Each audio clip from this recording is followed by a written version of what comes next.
Hello students, question is from mathematics.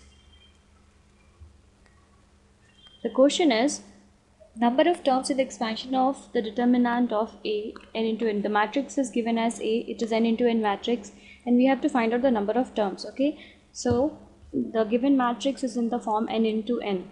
Okay, and we have to find out the number of expansion in the determinant, right? So just for example, start from the corner case that n equals to 1, that the matrix will be 1 into 1, right? So the how many terms will be there? N will be equals to 1, right? And if you take n equals to 2, it will be 2 into 2 matrix, so it will be A, B, C, D. If we are taking, this will be AD minus BC, it will be 2 into 1. So 2 is n, okay, and it is n minus 1, right? Then if you are taking n equals to 3, then this matrix will be A3 into 3.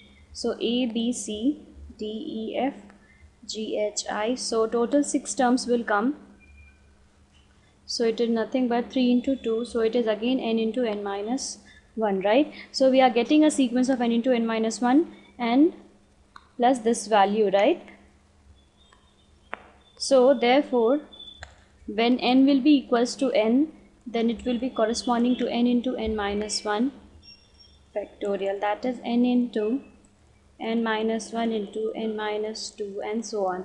So this is nothing but n factorial, right? So the answer will be n factorial. Therefore, option is C. Thank you.